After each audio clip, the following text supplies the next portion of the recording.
الصلاة والسلام علیکہ یا رسول اللہ وعلا آلکہ واصحابکہ یا سیدی یا خاتم النبیین۔ حمد و صلوات کے بعد عزیز دوستو، بزرگوں، بھائیوں، حضرات، علماء کرام، آج یہاں ایک دارالعلوم کا مدرسے کا سنگ بنیاد ہے۔ اسی عنوان سے آج کی اس محفل پاک کو، اجتماع کو ترتیب دیا گیا ہے۔ اللہ تعالیٰ دین کے ہر کام میں خلوص عطا فرمائے۔ اللہ تعالیٰ ہر ریاکاری سے، تصنع سے، بناوٹ سے، ذاتی شہرت، ذاتی مفادات سے سب کو ہمیشہ محفوظ فرمائے۔ علم کا معنی جاننا ہوتا ہے۔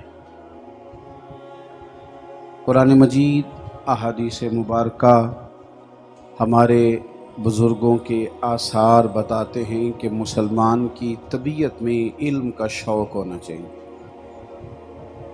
قرآن پاک کا، احادیث مبارکہ کا، اپنی ضروریات کا علم اور اس علم کا شوق اور اس علم کے لیے اپنے دل میں طلب، یہ اہل ایمان کا طریقہ ہے۔ نبی پاک صلی اللہ تعالیٰ علیہ وآلہ وسلم فرماتے ہیں کہ علم کا طلب کرنا ہر مسلمان مرد اور عورت پر فرض ہے۔ اپنی ضروریات کا علم حاصل کرنے کی کوشش کرنا، اس کوشش میں لگ جانا اور اس حصول کے لیے تھوڑی سی جد و جہد کرنا، یہ بڑا ہی ضروری ہے۔ جب بندے کے پاس علم آتا ہے نا، تو اسے چیزوں سے آشنائی حاصل ہو جاتی ہے۔ جب تک بچہ چھوٹا ہوتا ہے اسے نہیں پتا کہ یہ لائٹ ہے، اس میں میرا ہاتھ چلا گیا تو مجھے کرنٹ لگے گا، چونکہ ابھی اس کو کرنٹ کا علم نہیں ہے۔ جب پتہ نہیں ہوتا تو پھر وہ وہاں ہاتھ لگا لیتا ہے، اور جب پتہ چل جائے تو پھر آپ اسے کہیں نا کہ اتنے 1000 روپیہ دوں گا، ہاتھ لگا، تو پھر بھی وہ لگاتا۔ یہ سمجھ لیں یہ علم ہونے اور نہ ہونے کی علامت۔ جو لوگ کہتے ہیں نا جی علم کیا دیتا ہے، تو یاد رکھو علم بچنے کا درس دیتا ہے۔ بندہ جب اسے علم آ جائے تو پھر ہر اس چیز سے وہ بچتا ہے جو چیز اس کے لیے دینی طور پر، روحانی طور پر، اسلامی طور پر، فکری طور پر نقصان کا باعث ہو، اس سے وہ بچنا شروع کر دیتا ہے۔ اور جب تک اسے پتہ نہیں ہوتا، جو آیت میں نے قرآن مجید کی تلاوت کی، رب فرماتے ہیں انما یخشی اللہ من عبادہ العلماء، فرمایا اللہ کے بندوں میں سے جو عالم ہیں وہ اللہ سے ڈرتے ہیں۔ علماء اللہ سے کیوں؟ کہ جب انہیں علم آ جاتا ہے نا، پھر ان کے اندر خشیت بھی آ جاتی۔ تو آپ جب پڑھ لیں گے، جب آپ کو علم نصیب ہو جائے گا، جب آپ سیکھ لیں گے، تو آپ کی سمجھ میں بات آ جائے گی کہ یہ گناہ ہے اور میں نے اس سے بچنا ہے، یہ ظلم ہے اور میں نے اس سے بچنا ہے، یہ جبر ہے، یہ حرام ہے، یہ میرے لیے درست نہیں ہے، یہ میرے لیے ٹھیک نہیں ہے، یہ میرے قبیلے، میرے علاقے، میری اولاد کے لیے ٹھیک نہیں۔ یہ بغیر علم کے ممکن نہیں ہوتا۔ اس لیے حلال اور حرام کا علم حاصل کرنا، جائز اور ناجائز کی معلومات رکھنا، یہ جس شعبے سے آپ تعلق رکھتے ہوں اس شعبے کے متعلقہ جتنے کام ہوں ان کو سیکھیں۔ علم کا شعور اپنی طبیعت میں پیدا کریں۔ علمی مجالس کا اور علم بحث کے لیے نہ سیکھیں، کبھی بھی علم سیکھیں اپنی تربیت کے لیے۔ اس لیے نہ سیکھیں کہ میں نے سیکھ لینا ہے اور پھر میں نے بحث کرنی ہے اور پھر میں نے اس پر بہت سارے ابحاث کھڑے کر دینے ہیں۔ علم دیکھیں نا، جب بندے کو علم آ جاتا ہے نا تو اس میں ادب بڑھ جاتا ہے، اس میں ادب بڑھ جاتا ہے، اس میں احترام بڑھ جاتا ہے۔ یعنی کسی بندے کو پہلے نہیں پتا تھا، لیکن جب اسے پتا چل گا کہ جناب صدیق اکبر کی بڑی شان ہے، اس نے علم سیکھ لیا، اس نے جمعے والے دن خطیب صاحب سے حدیث پاک سن لی کہ نبی پاک صلی اللہ تعالیٰ علیہ وسلم نے فرمایا ہے کہ لوگوں، میں نے سب کے احسانوں کے بدلے دے دیے ہیں، ابو بکر کا بازو تھام کے رب کی بارگاہ میں لے جاؤں گا۔ اب علم آ گیا کہ حضرت صدیق اکبر کا ہمیشہ احترام کرنا، ہمیشہ ادب کرنا۔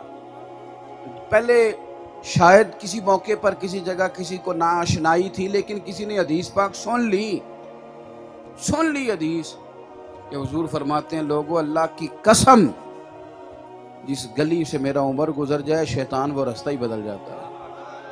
اب حضرت عمر کی قدر بڑھ گئی، احترام بڑھ گیا۔ یعنی پہلے شاید کو بندہ بے پاک ہو، اللہ معاف کرے خدا نہ خواستہ، لیکن اس نے سن لیا کہ نبی کریم علیہ السلام تو روٹین میں بیٹھے ہوں، اور روٹین میں بھی حضور بڑے اہتمام سے بیٹھتے تھے، لیکن اگر آئیں حضرت عثمان تو حضور ذرا کپڑا اور ٹھیک کر کے بیٹھ جائیں اور فرمائیں اس سے تو فرشتے بھی حیا کرتے ہیں۔ جب آپ کے پاس یہ علم آئے گا تو ہمیشہ حضرت عثمان کا نام آتے نظریں جھک جائیں گی، ہمیشہ جھک جائیں گی۔ اور جب بات حضرت علی کی آئی، آپ نے سن لی حدیث، حضور نے فرمایا ہے کہ علی کی محبت ایمان ہے، علی کا بغض ہی تو نفاق ہے۔ اب آپ کی کیفیت بدل جائے گی، آپ کو سمجھ آ جائے گی کہ جب بھی مولا علی کا نام آئے میں نے اپنا دل دیکھنا ہے کہ وہ حضرت علی کی محبت میں دھڑکتا ہے کہ نہیں دھڑکتا۔ علم ہی آپ کو اچھے برے کا شعور دیتا ہے، علم ہی آپ میں ادب پیدا کرتا ہے، علم کی وجہ سے بندے میں چاشنی آتی ہے۔ کچھ لوگوں کو علم گمراہ بھی کرتا ہے، لیکن وہ ظاہر ہے کہ نیتوں کا ارادوں کا بڑا دخل ہوتا ہے۔ وہ انسان جب کسی چیز کا حصول کر رہا ہوتا ہے تو اس وقت اس کا کیا معیار ہے، اس کا بڑا دخل ہوتا ہے۔ حضرت ابو ہریرہ رضی اللہ تعالیٰ عنہ نا باہر کھڑے تھے گلی میں، تو صحابہ کرام علیہم رضوان سے فرمانے لگے تم باہر گھوم رہے ہو اور وہاں نبیوں کی وراثت تقسیم ہو رہی ہے، نبی کریم کی وراثت بٹ رہی ہے مسجد میں، توجہ ہے میری بات پہ؟ نہیں، آپ نے توجہ نہیں کی۔ نہیں، جنہوں نے نہیں کی انہوں نے ابھی بھی موبائل پر ہی کیا، میری طرف نہیں کیا۔ آپ پھر غور کریں میں کیا کہہ رہا ہوں۔ چلیں آپ کو اگر پتہ چل جائے، بڑی کمال ہوتی ہے غوث پاک کے نام کی نیاز۔ اگر پتہ چل جائے کہ آج نیاز بٹ رہی ہے غوث پاک کی تو پہنچتے ہیں کہ نہیں پہنچتے؟ وہ پہنچنا چاہیے، نہ ڈرو، پہنچنا چاہیے۔ لنگر جو غوث پاک کا ہے، ان کے نام کے سالے ثواب کا لنگر ہے، پہنچنے کوئی حرج نہیں۔ تو نیاز بٹتی ہے تو بندہ پہنچتا ہے کہ نہیں پہنچتا؟ تو چلیں خیر، آپ نہیں بول رہے کہ کہیں آپ کو کوئی پینڈو نہ کہہ دے، مجھے کہہ لو آپ پینڈو۔ پتہ چل جاتا تھا نا کہ پڑوسی ٹافیاں بانٹ رہے ہیں تو ہم تو پہنچ جاتے تھے، لیتے تھے، چچا ہمیں بھی دو بھائی، کیونکہ آپ بانٹ رہے ہیں۔ کوئی چیز جب بٹتی ہے تو بندہ شوق سے جاتا ہے۔ تو گلی میں آ کے حضرت ابو ہریرہ دعوت دے رہے ہیں جاؤ مسجد میں جا کے وراثت بٹ رہی ہے لے لو۔ تو صحابہ دوڑ کے مسجد میں گئے، واپس آ کے کہنے لگے کون سی وراثت؟ تو نے کہا تم نے دیکھا نہیں ایک بندہ کھڑا ہو کے رسول پاک کی حدیثیں بیان کر رہا؟ تو سنو نا میرے نبی کی حدیث، وہ قرآن مجید کی آیات کی تفسیر کر رہا ہے تو وہ سنو نا۔ یہی تو وراثت ہے انبیاء کی۔ انبیاء کی وراثت مال و دولت نہیں ہوتا ہے، علم اور ہدایت اور نور ہوتا ہے۔ اس وراثت کو لو، اسے قبول کرو، اس سے اپنے حصے کا سبق حاصل کرو۔ ہم نے اول تو دین کا علم سیکھا نہیں۔ میں بڑے درد سے کہتا ہوں، اگر ہمیں مسائل کا پتہ ہو تو بڑے بڑے مسئلے صحیح ہو جائیں، بڑے اگر اتنا ہی پتہ چل جائے نا 3 طلاقیں اکٹھی دینی نہیں چاہیے، اور اگر دے دی جائیں تو ہو تو جاتی ہیں، دینی نہیں چاہیے۔ اگر جس بچے کی 1.5 مہینہ پہلے شیروانی بننے دی تھی نا، 1.5 مہینہ پہلے شادی سے شیروانی بننے دی تھی، 6 ماہ پہلے بچی کا فرنیچر بننے دیا تھا، اگر ان کو آدھا گھنٹہ لا کے پہلے میاں بیوی کے حقوق بھی سکھائے جاتے نا، اور حضور علیہ السلام نے جو دین کے پہلو ان کے لیے بیان کیے ہیں وہ ان کو بتائے جاتے، تو گھر لکڑیوں سے آباد تو نہیں نہ ہوتا، گھر کپڑوں سے آباد تو نہیں نہ ہوتا، اور میرے بھائی گھر ٹائلوں سے آباد تو نہیں نہ ہوتا، گھر تو ایک دوسرے سے پیار کرنے سے آباد ہوتا ہے، احترام کرنے سے آباد ہوتا ہے۔ تو دین کا علم حاصل کریں۔ ہمارا جو دین ہے نا یہ پڑھنے لکھنے کی بات کرتا ہے۔ پہلی وحی کیا ہے؟ اقرا، پڑھو، پڑھنا شروع کرو، اور ماں کی گود سے لے کر پڑھنا شروع کرو، ہر لمحہ سیکھو، ہر گھڑی سیکھو، ہر وقت سیکھو، اپنے علم میں اضافہ کرو، آگے بڑھو۔ میں تو ان لوگوں کو جانتا ہوں، بڑے بڑے مشائخ تھے، لیکن وہ سیکھتے تھے. حضرت غوث پاک رضی اللہ تعالیٰ عنہ جب تقریر کرتے تھے، ہماری تقریریں تو اب اس طرح کرتے ہیں لوگ کہ وہ بس ٹھیک ہے لطف کے لیے لوگ تقریریں سنتے ہیں، لیکن 300 طالب علم اور علماء اور طلباء 300 کاغذ قلم لے کے آتے تھے غوث پاک کی محفل میں. اور جب سیدنا غوث اعظم رضی اللہ تعالیٰ عنہ آیات کی احادیث کی تشریح کرتے، شرح بیان کرتے تو اسے لکھتے، کہتے یہ ہمارے کام آئے گی، آپ سیکھیں علم کو. اور علم بندہ سیکھتا رہے، سکھاتا رہے تو ایک وقت آتا ہے بندہ کہیں پہنچ ہی جاتا ہے. وہ تھوڑا تھوڑا کر کے نا اعلیٰ حضرت بریلوی رحمۃ اللہ علیہ نے علم سیکھنے کے ذرائع بیان کیے ہیں. ایک تو باقاعدہ مدرسے میں داخل ہو کے بندہ علم سیکھتا ہے نا، تو اعلیٰ حضرت فرماتے ہیں صحبت علماء سے بھی علم آتا ہے. صحبت علماء سے بھی، آپ علماء کے پاس بیٹھیں، جائیں ان سے آپ بات پوچھیں، سوال کریں، جواب ملے. تو ایک تو دین کا علم حاصل کریں. نبی پاک صلی اللہ تعالیٰ علیہ وسلم مسجد شریف میں تشریف لائے تو حضور نے دیکھا کہ ایک طرف کچھ لوگ بیٹھ کے اللہ کا ذکر کر رہے ہیں اور ایک طرف کچھ لوگ دین پڑھا رہے ہیں. حضور دونوں جماعتوں کے، دونوں محافل کے، دونوں حلقوں کے بیچ کھڑے ہو گئے. فرمایا دونوں ہی خیر والے ہیں، ذکر کرنے والے بھی خیر والے ہیں اور علم کی بات کرنے والے بھی خیر والے ہیں. پر ان کے بیچ کھڑے ہو کے میرے کریم محبوب فرمانے لگے لوگوں مجھے رب نے استاد بنا کے بھیجا ہے. لہٰذا یہ لفظ کہتے کہتے حضور اس حلقے میں بیٹھ گئے جہاں دین کی باتیں ہو رہی تھیں، جہاں دین پڑھایا جا رہا تھا اس طرف حضور نے توجہ کی. دین آپ پڑھیں گے تو شوق سے، پہلے تو ہمارے ہاں شوق ہی نہیں سرے سے. چلیں آپ نے کون سا مجھ سے ناراض ہونا ہے. اب ہمارے جو طلباء ہیں اور میری طرح کے جو خیر سے علماء کہلانے والے ہیں، اللہ ماشاءاللہ سب کی بات نہیں کرتا، وہ بھی کتاب چھوڑ گئے. موبائل ہاتھ سے ادھر ہوگا تو کتاب آئے گی، اگر وہ جان ہی نہیں چھوڑے گا تو کتاب کیسے آئے گی. کتاب سے تعلق ختم ہو گیا. کتاب بہرحال بندے کا سینہ کھولتی ہے. کتاب بہرحال، میں کچھ دن پہلے ایک دکان پہ میں نے کہا ان سے کہ یار وہ ایک بخاری کی شرح نہیں آئی ہے تو مجھے بھیج دو. تو کہنے لگے پیر صاحب اجے پرسوں چھپی ہے. تسی واحد بندے ہو جنہاں دا ٹیلی فون آ گیا، ورنہ تے سانوں یہ آندے نے پی ڈی ایف تے گل چھڑو. تو میں نے کہا یار یہ پی ڈی ایف کا تو میرا وہ تعلق ہی نہیں ہے، مجھے تو اصل کتاب اگر آپ کے پاس ہے تو بھائی اپنا نا علم کے ساتھ شغف، شعور. مفتی اعظم حضرت استاذ الاکابر حضرت سید ابو البرکات شاہ صاحب سید احمد قادری رحمۃ اللہ علیہ، وہ بڑوں کے استاد تھے. استاد نہیں، کیا کہہ رہا ہوں، بڑوں کے. حضرت مولانا نور اللہ صاحب بصیر پوری کے استاد، بڑوں کے استاد تھے سید صاحب.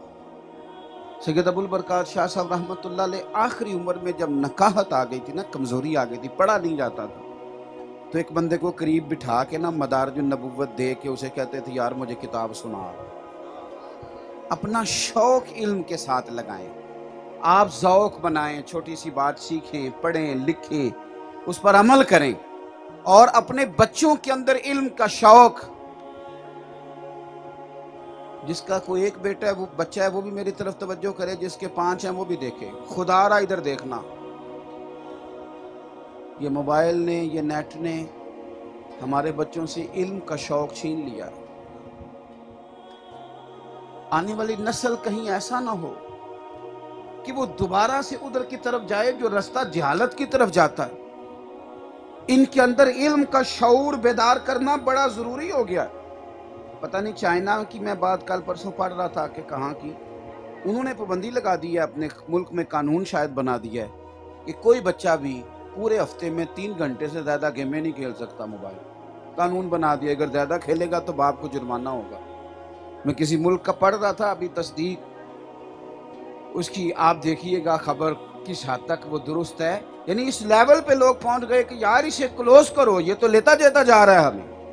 شوق علم، ذوق علم آپ کی طبیعت کے اندر ہو، شوق ہو، اور آپ جب سیکھ لیتے ہیں نا کوئی بات، جب آپ کے بات سیکھ لیتے ہیں پھر آپ اس پہ عمل کرتے ہیں تو بڑا مزہ دیتی ہے، وہ بڑا سرور دیتی ہے، بڑا ذائقہ دیتی ہے، اس کے اندر بڑی لطافت آ جاتی ہے، اس میں بڑا حسن آ جاتا ہے، اس کے اندر بڑا وقار آتا ہے، اس کے اندر اللہ تبارک و تعالی خاص قسم کی. میں نا ایک بڑے دور دراز دیہات میں نکل گیا ایک دفعہ، رستہ ہی بڑا تنگ تھا، وہاں جاتے بھی تھوڑا ڈر ہی لگا، لیکن انہی پتھروں پہ چل کے اگر آ سکو تو آؤ، میرے گھر کے راستے میں کوئی کہکشاں نہیں ہے، میرے گھر کے راستے میں کوئی کہکشاں نہیں ہے. تو وہ نا ایک سادہ سا نوجوان بالکل سادہ سا اکا، یعنی میرے ساتھ وہ توں تڑاک کر کے بات کر رہا تھا، توں تڑاک، پتہ ہی نہیں ہے کہ آپ جناب کہنا ہے، سادہ بندہ. تو مجھے کہنے لگا مولوی صاحب مسئلہ ٹھیک ہے کہ ماں پیو دا منہ ویکھیے تے اج دا ثواب ہے. میں کہا جی ٹھیک ہے مسئلہ، یہ مسئلہ ٹھیک ہے جی، مسئلہ ٹھیک ہے، تساں ٹھیک سنیا ہے. کہندا لو میں سنیا جی کو 5-4 ہفتے ہو گئے نے تے میں تے اس دا ٹائم کڈ کے ابے دا تے اماں جی دا چہرہ ویندا جی. یعنی میں نے بھی بڑے لوگوں کو حدیث سنائی ہے، طالب علموں کو بھی پڑھائی ہے، اس کو طریقہ نہیں آتا تھا بات کرنے کا، اسے ڈھب نہیں آتا تھا، سلیقہ نہیں تھا، اسے پتہ نہیں تھا کہ آپ جناب سے بات کرنی ہے، کس طرح کرنی ہے. وہ میرے ساتھ بھی بات کر رہا تھا تو تو کتھوں آیا ہے تے تیرا پنڈ کیڑا ہے، لہجہ یہی تھا، لیکن اس کا یہ لفظ کہنا نا کہ میں ٹائم کٹ کے چہرہ وینا، مجھے بات کی سمجھ آ گئی کہ اس نے جتنا سنا ہے نا اس پہ عمل ضرور کرتا ہے. جو سنا ہے تو اس پر اس کا عمل کا شوق ہے، توجہ ہے، اس کی خیال ہے. مجھے کہنے لگا پیر صاحب میں کئی یاری کم تو دیر نہ لاواں، سوتے ہون تے میرا دل کردا ہے ایک باری ٹھا کے زیارت کر لاں، اج دا ثواب تے ہوے نا. وہ میں مولوی صاحب کو مسئلہ سنیا ہے کہ ماپیاں دا چہرہ ویکھیے تے اج دا. تو علم کا شوق آپ پیدا کریں. جب آپ کے اندر یہ شوق آئے گا، جب آپ کے اندر یہ ذوق پیدا ہوگا، جب یہ توانائی آئے گی، تو آپ دیکھیں گے چھوٹے چھوٹے مسائل سیکھنے سے بات کتنی آگے جاتی ہے.